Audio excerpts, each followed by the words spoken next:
नमस्कार दोस्तों, पूनम्स एजुकेशन में आपका स्वागत है। मैं पूनम फिर हाजिर हूँ आपके लिए एक और नई वैकेंसी लेकर। दोस्तों, आज जिस वैकेंसी के बारे में हम बात करेंगे वो है हरियाणा सर्व शिक्षा परियोजना परिषद के तहत निकली टीजीटी की वैकेंसी। आज हम इसी के बारे में बात करेंगे। जैसा कि आप देख पा रहे होंगे, यहाँ पर ऊपर मेंशन है, ये हमारा हरियाणा स्कूल शिक्षा परियोजना परिषद हरियाणा है। इसी के तहत निकली हुई वैकेंसी के बारे में हम बात करेंगे। सबसे पहले हम बात कर लेते हैं एडवर्टाइजमेंट नंबर का। देखिए दोस्तों, ये एडवर्टाइजमेंट नंबर है जो दिया है। एक मिनट रुकिए, थोड़ा सा ये आपको नहीं दिख पा रहा होगा, मैं इसे क्लियर कर देती हूँ यहाँ से। ये कुछ ज़्यादा ही मार्क हो गया।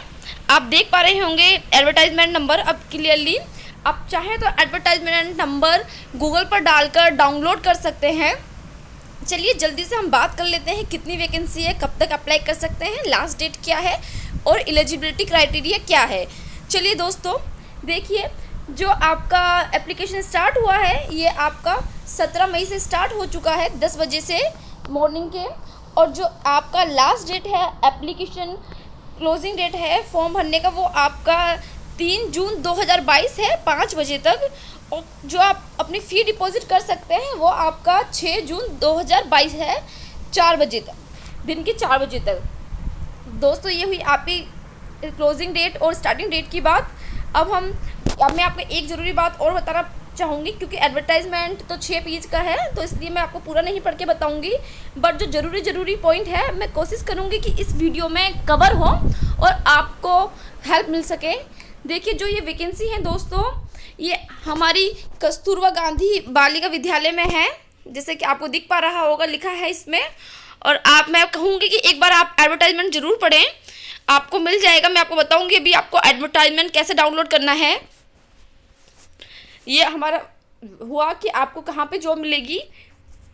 और देखिए, इसमें जो आपको अगर अप्लाई करना है तो आप इस साइट पे जाके अप्लाई कर सकते हैं। वहाँ से आपको सब ये डाउनलोड भी हो जाएगा एडवर्टाइजमेंट, और आप अप्लाई भी कर सकेंगे। जो हमारी साइट है, एक बार मैं आपको, हो सकता है वीडियो क्लियर ना आ रही हो, अगर वीडियो क्लियर ना हो तो आप उसको 240 या फिर 360 पे बढ़ाकर देख सकते हैं, जिससे कि वीडियो में आपको जो वर्ड्स हैं वो क्लियर दिखाई दे। वैसे मैं आपको एक बार साइट का नाम बता देती हूँ, www.recruitment.portal.in। ये हमारा ये हो गया। और मैं आपको एक बात और बताना चाहूँगी कि हाँ, इसमें जो ये हमारा है, ये हमारे कॉन्ट्रैक्ट बेस की वैकेंसी है, जो कि आपकी 1 ईयर के लिए है।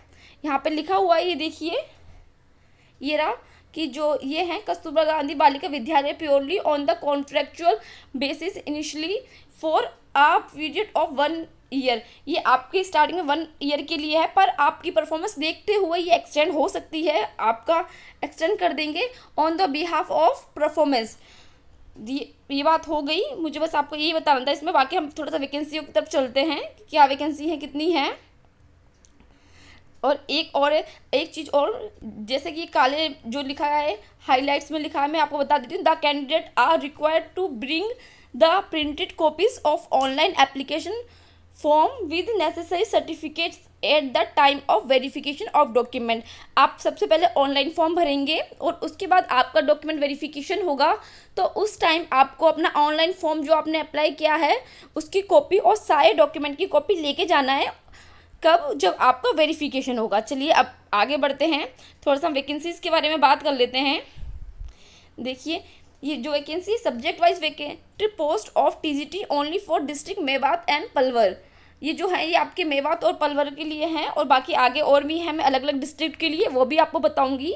ये आप देख सकते हैं, जो पलवल में है ये हमारा डिस्ट्रिक्ट लिखा है और यहाँ ब्लॉक लिखा है, और यहाँ पे हमारा कस्तूरबा गांधी विद्यालय है, वो उसका नाम लिखा है।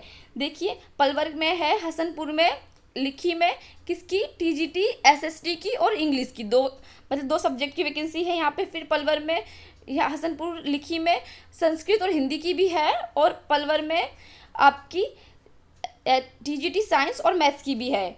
अब हम नेक्स्ट चलते हैं, जो फिर हमारा पलवल है। पलवल में हथीन में किसकी, टीजीटी उर्दू की है, और नूह में हमारी टीजीटी एसएसटी की और इंग्लिश की है। फिर ये भी हमारी नूह की वैकेंसी है सारी, जिसमें कि हमारी एसएसटी इंग्लिश की है और संस्कृत की है, हिंदी की है और टीजीटी उर्दू की है, और न्यू नगीना में हमारी टीजीटी उर्दू की है। ये हमारा हुआ। अब थोड़ा हम नेक्स्ट चलते हैं, थोड़ा सा इसको बड़ा कर देती हूँ जिससे कि आपको अच्छे से साफ से दिख पाए। और ये वैकेंसी हुई कि कहाँ, मतलब कि कैटेगरी वाइज कितनी है। देखिए, टीजीटी इंग्लिश और एसएसटी की जो हमारी वैकेंसी है वो 2 वैकेंसी हैं, जिसमें से एक जनरल की, एक ईडब्ल्यूएस की है। और जो हमारी नेक्स्ट है वो टीजीटी साइंस और मैथ्स की है, इसमें भी 2 वैकेंसी है, एक हमारी ईडब्ल्यूएस की और एक जनरल में, वो भी किसकी, एक्स सर्विसमैन की है। और थर्ड में हमारी टीजीटी संस्कृत और हिंदी है, जिसकी 2 वैकेंसी है, उसमें से एक ईडब्ल्यूएस और एक हमारी बीसीए की एक वैकेंसी है।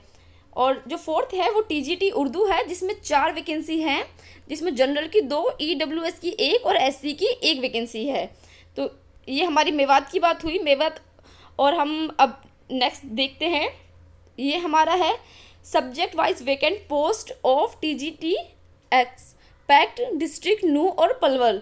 ये पलवल की है, पलवल की और नूह की बात करते हैं। इसमें हमारा जो डिस्ट्रिक्ट है हिसार है, हिसार में किस किस की वैकेंसी है, एसएसटी की और इंग्लिश की और साइंस की और मैथ्स की। नेक्स्ट है हमारा पानीपत में किसकी, टीजीटी एसएसटी और इंग्लिश की वैकेंसी है। और कैथल में 4th नंबर पे हमारे टीजीटी एसएसटी और टीजीटी इंग्लिश की वैकेंसी है, आप देख पा रहे होंगे। नेक्स्ट भी कैथल ही है, 4th पे और 5th पे कैथल है दोनों। तो इसमें जो हमारी वैकेंसी है टीजीटी साइंस और टीजीटी मैथ्स की है। और जो नेक्स्ट है 6th नंबर महेंद्रगढ़, महेंद्रगढ़ में टीजीटी साइंस और टीजीटी मैथ्स की वैकेंसी है। और फिर नेक्स्ट है हमारा सिरसा, सिरसा में जो हमारी वैकेंसी है टीजीटी साइंस और टीजीटी मैथ्स है। एंड जो हमारा बारागुढ़ा है, वहाँ पे भी टीजीटी साइंस और टीजीटी मैथ्स की वैकेंसी है।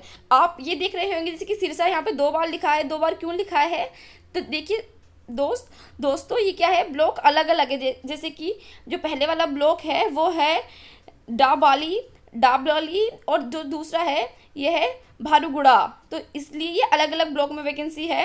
हो सकता है आपको मेरे बोलने से थोड़ा सा प्रोनाउंसिएशन में नाम अजीब लग रहे हो, अगर आप हरियाणा से हैं तो आप अच्छे से जानते होंगे। और मैं हरियाणा की ये एडवर्टाइजमेंट पहली बार पढ़ रही हूँ, तो ये नाम मैं फर्स्ट टाइम ले रही हूँ, इसलिए मेरे हो सकता है कि इतना फ्लुएंट ना हो, बट आप समझ जाइए एडवर्टाइजमेंट देख के कि जो भी है नाम। देखिए सिरसा में टीजीटी साइंस और टीजीटी मैथ्स की भी वैकेंसी है, और ये है हमारा ओढ़न में। अब हम नेक्स्ट देखते हैं कि ये हमारी वैकेंसी के नंबर्स हैं कि नंबर ऑफ़ वैकेंसी कितनी है। ये देखिए, ये हमारी जो वैकेंसी है टीजीटी इंग्लिश और एसएसटी की 3 वैकेंसी हैं, और जिसमें एक एससी की, एक जनरल, इसमें भी क्या है, एक्स सर्विसमैन है, एक बीसीए एक्स सर्विसमैन है। मतलब टोटल कितनी हुई, 3 वैकेंसी हुई। टीजीटी साइंस और मैथ्स की 6 वैकेंसी हैं, जिसमें से कि एक जनरल की, एक बीसीए एक्स सर्विसमैन की, एक एससी एक्स सर्विसमैन की, एक एससी ईएसपी की, और एक है बीसीबी ईएसएम की, और एक है बीसी ईएसपी की। ये हुआ। अब हम थोड़ी सी क्वालिफिकेशन की बात कर लेते हैं कि क्वालिफिकेशन क्या मांगी है। देखिए दोस्तों, क्वालिफिकेशन, ये एसेंशियल क्वालिफिकेशन है, इसके बारे में मैं आपको बता देती हूँ। जो फर्स्ट क्राइटेरिया है हमारा, उसमें मैट्रिक विद हिंदी संस्कृत, आपके पास जो 10th है मैट्रिक होनी चाहिए हिंदी और संस्कृत में, या फिर आप पे 12th हो, बीए हो, एमए हो with Hindi as a one of the subject. आपके पास मतलब कि एमए, बीए या 12th में हिंदी एज अ सब्जेक्ट होना चाहिए। और नेक्स्ट है, हाँ आपको दोस्तों इसमें सीटेट का लेवल 2 चाहिए, आपका सीटेट लेवल 2 या फिर हरियाणा लेवल 2 क्लियर हो, ये भी आपको एलिजिबल, मतलब कि एलिजिबिलिटी क्राइटेरिया में मांगा है। नेक्स्ट है ये 3rd नंबर वाला, इनकंसिस्ट गुड, हाँ आपके जो एकेडमिक हैं, मतलब कि 10th 12th बीए बीएससी, आप पोस्ट ग्रेजुएशन जिसमें भी जो भी आप लगा रहे हैं आपके डिज़ायरेबल हैं, उन सब में आपका 50% मिनिमम होना चाहिए। एंड नेक्स्ट, और आप अगर आप एससी या पीडब्ल्यूडी कैटेगरी से बिलोंग करते हैं तो आपको 5% का रिलैक्सेशन मिल जाएगा, यानी कि आपके अगर 45% हो आप जब भी एलिजिबल हैं। चलिए अब नेक्स्ट देखते हैं। अगर नेक्स्ट पेज पे कुछ ज़रूरी है तो मैं आपको बता देती हूँ एक बार देखकर, और बाकी ये पोस्ट वाइज क्राइटेरिया दिया है, ये आप अपने आप पढ़ सकते हैं, एक बार नोटिफिकेशन डाउनलोड करके पढ़ लीजिएगा तो आपका अच्छे से क्लियर हो जाएगा। अब हम नेक्स्ट देखते हैं कि 4th नंबर स्लाइड पे क्या है। हाँ, मुझे आपको एक बात और बतानी है कि आपका नंबर किस तरह से वहाँ पे एकेडमिक किस तरह से काउंट होगा। तो ये थोड़ा हमारा एकेडमिक का कॉलम है, इसको बता देती हूँ मैं आपको। इसमें क्या है कि आपके जो एकेडमिक क्वालिफिकेशन है वो आपके मैक्सिमम वेटेज है वो आपकी 50 है सबको मिला के, इसमें कि आपकी 10th 12th बीएड और बीटीसी या फिर आपकी पोस्ट ग्रेजुएशन जो भी है उसको मिला के 50 है। आपको 50 में से मार्क्स मिलेंगे। देखिए जो आपके 10th है मैट्रिक्स है, यानी कि उसमें आपको 10 नंबर में से मिलेंगे, और जो 12th है उसमें भी आपको 10 नंबर में से मिलेंगे। यानी कि अगर आपके 70% हैं तो आपको अगर आपके 70% तो आपको 10 में से 7 नंबर मिलेंगे। आपके साथ 10th में होगा, इसी तरह आपको 12th में भी 10 में से मिलेंगे। जैसे कि अगर आपके 80% हैं तो आपको 80% में से 8 नंबर मिलेंगे, और ग्रेजुएशन के भी 10 नंबर हैं, यहाँ आप देख पा रहे होंगे, और बीएड के भी आपके 10 नंबर हैं। और बाकी जो आपकी पोस्ट ग्रेजुएशन है जैसे कि मास्टर्स है अगर आपने की है तो उसमें आपको 5 नंबर में से मिलेगा, और वो आपका डिवीज़न वाइज है। जैसे कि अगर आपका फर्स्ट डिवीज़न है तो आपको 5 में से 5 मिलेंगे, और अगर आपके सेकंड डिवीज़न है तो 5 में से 3 मिलेगा, और थर्ड डिवीज़न में 5 में से 2 मिलेंगे।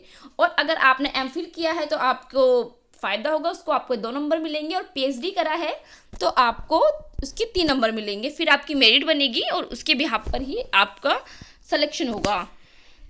नीचे कुछ लिखा मैं आपको ये भी बता देती हूँ, जैसे कि in case of qualification of 4 year BA BCom B.Ed BSc B.Ed BLed mark will be calculated out of 20। अगर हाँ दोस्तों, जैसे कि आपने किसी ने BSc B.Ed करा है या किसी ने BLed करा है या BCom किया है, इसमें क्या होता है कि आप ग्रेजुएशन तो करते नहीं हैं, आप 12th के बाद सीधा BSc B.Ed या BCom B.Ed या फिर उसमें BLed में एडमिशन लेते हैं।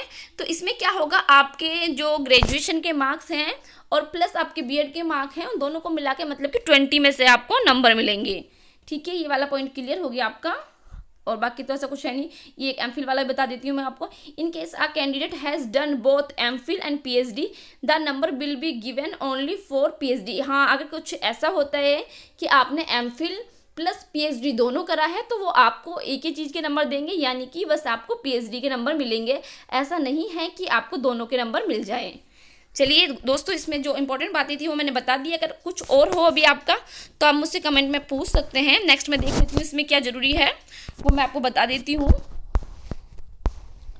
इसमें कुछ नहीं, कुछ इंस्ट्रक्शंस दिए हैं, ये आपको फी वाला बता देती हूँ मैं। आप एक if a candidate want to apply for both cadre example for Nuh और Palwal only to rest of Haryana candidate will be have to submit separate application for both cadre. Application fee non refundable amount 250 for general category. हाँ दोस्तों, अगर आपको apply करना है तो आप apply कर सकते हैं। इसके लिए फ़ी है जनरल के लिए 250 रुपीज़ और general category candidate and 150 for other categories candidate of Haryana state only. और जो इसमें रिलैक्सेशन मिलेगा वो आपको मिलेगा सिर्फ हरियाणा वालों को, जो जैसे कि SC OBC का रिलैक्सेशन है, वैसे OBC की वैकेंसी नहीं है तो वो सिर्फ हरियाणा वालों के लिए है, और उनकी फ़ी 150 रुपीज़ है। और जो अदर स्टेट के कैंडिडेट करना चाहते हैं बिल्कुल वो कर सकते हैं, इसमें आपकी फ़ी 500 रुपीज़ जाएगी और आप एज अ जनरल काउंट होंगे। चलिए, ये मैंने आपको बता दिया, इसमें से जो इसमें ज़रूरी पॉइंट्स थे वो मैंने आई थिंक आपको बता दिए हैं, कवर हो गए हैं। नेक्स्ट देख लेते हैं 5th पेज में। अगर कुछ इंपॉर्टेंट है तो मैं आपको एक बार जल्दी से वो भी बता देती हूँ, अदरवाइज़ वीडियो बहुत लंबी हो जाएगी। इसमें सिर्फ एक ही पॉइंट ज़रूरी है जो मुझे आपको बताना है कि जो बच्चे हमेशा गलतियाँ करते हैं आके, ये वाला कि document to be bought at the time of document verification. हाँ, जो भी आपके डॉक्यूमेंट एप्लीकेशन फॉर्म में लगेंगे वो आपको eight the time of verification लेकर जाने हैं। इनमें सब में वही लिखा है कि आपको उसकी कॉपीज़ लेकर जानी है। और नेक्स्ट है कि आपका जो भी फ़ी का ई चालान होगा या फिर ऑनलाइन फ़ी जमा करिए उसकी भी आपको रिसिप्ट लेके जानी है, प्रूफ लेकर जाना है। और ये आपका डॉक्यूमेंट वेरिफिकेशन कभी भी 9 से 5 के बीच रख सकते हैं और आपको मतलब साइट पे ये डाल देंगे, उससे आपको पता चल जाएगा। एंड एक बहुत ज़रूरी बात है इसमें जो 24 नंबर पॉइंट है, इसमें क्या ये एलिजिबल मानते हैं उन कैंडिडेट को जिनका बीएड अप्रूव्ड है बाय एनसीटीई। मैं आपको एक बार इसे पढ़ के और बता देती हूँ। जैसे कि इसमें लिखा है candidate who have obtain degree और डिप्लोमा और certificate for various courses from any board institute declared fake by the university grant commission or not recognized by Haryana government, NCT shall not be eligible for being considered for recruitment to the post advertised and no representation in this regard shall be entered।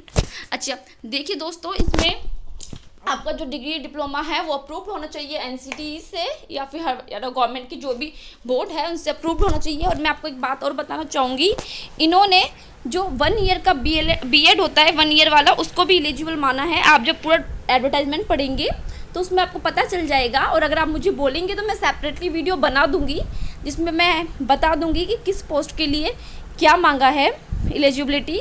और हाँ, एक बात और बताऊंगी, इसमें special BEd का कहीं भी कोई जिक्र नहीं है कि जिन्होंने स्पेशल बीएड या डीएलएड करा है उनके लिए कोई जिक्र नहीं है। मैंने एडवर्टाइजमेंट पढ़ा है और बाकी आप एक बार अच्छे से देख लें। अगर आपको वीडियो अच्छी लगी हो तो आप लाइक कर सकते हैं, अच्छा लगता है, और चैनल को सब्सक्राइब भी कर सकते हैं ऐसी ही वैकेंसी के लिए। And thank you for watching video. I hope so कि आपका इसमें ज़रूर हो और फिर आप मुझे कमेंट में ज़रूर बताइए कि हाँ आपका इसमें हो गया है सिलेक्शन। जब तक के लिए बाय एंड थैंक यू।